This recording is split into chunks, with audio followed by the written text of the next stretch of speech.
ایک ایسا عذاب جس نے 3 شہروں کو نیست نابود کر دیا۔ اس عذاب کے دوران ایسا کیا ہوا کہ ایک عورت پتھر کے مجسمے میں تبدیل کر دی گئی؟ وہ عورت کون تھی اور اس نے ایسا کیا گناہ کیا تھا کہ قیامت تک کے لیے لوگوں کے لیے عبرت کا نشان بن گئی؟ اس ویڈیو میں حضرت لوط علیہ السلام کی بیوی کے پتھر بننے کے عبرتناک واقعوں کو جانیں گے۔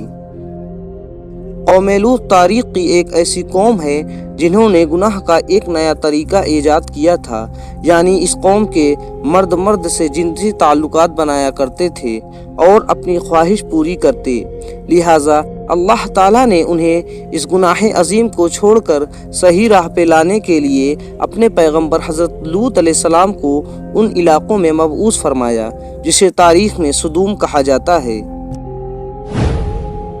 حضرت لوط علیہ السلام نے اپنی قوم کو اللہ کے عذاب سے ڈرایا اور بہت سمجھایا کہ یہ بدفعلی اور ایک عظیم گناہ ہے۔ اللہ نے تمہارے لیے عورتوں کو پیدا فرمایا ہے، لہٰذا اپنی خواہشات کو حلال طریقے سے پوری کرو اور اس گندگی سے توبہ کر لو۔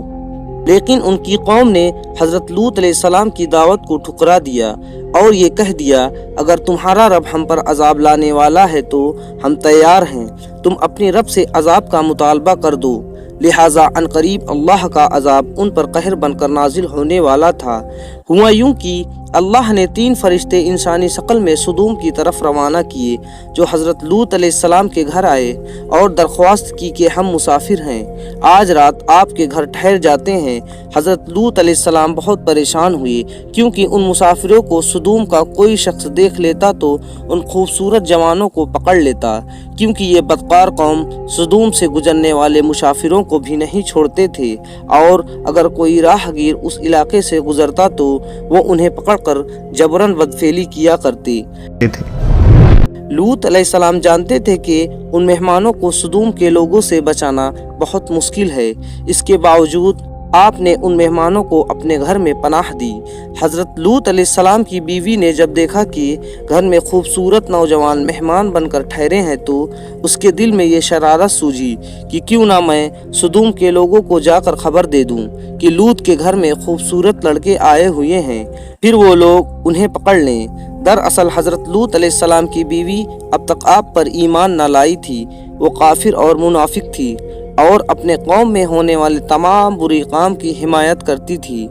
امام قرطبی کے مطابق لوط علیہ السلام کی بیوی کا نام وائلہ یا والیہ تھا، وہ خود ایک معزز خاندان سے تعلق رکھنے والی عورت تھی۔ انجیل مقدس کے باب پیدائش میں حضرت لوط علیہ السلام کی بیوی کا ذکر موجود ہے، لیکن وہاں اس کا نام نہیں، جبکہ یہودیوں کی لٹریچر میں اس کا نام آئیڈو یا ایدت لکھا گیا ہے۔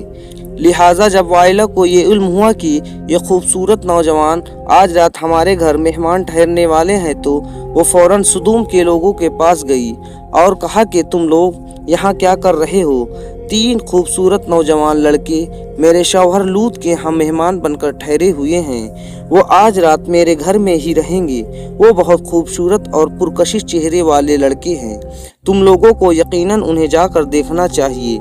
یہ سننا تھا کہ ان فحش کام کرنے والے لوگوں پر شیطان سوار ہو گیا اور وہ دوڑتے ہوئے حضرت لوط علیہ السلام کے گھر کی طرف بھاگنے لگے۔ کچھ دیر کے بعد حضرت لوط علیہ السلام کے گھر کے باہر ایک جمع غفیر لگا تھا، لوگوں نے ان کے گھر کو گھیر رکھا تھا اور ان لڑکوں کے ساتھ بدفعلی کے ارادوں سے دیوار پر چڑھنے لگے تھے۔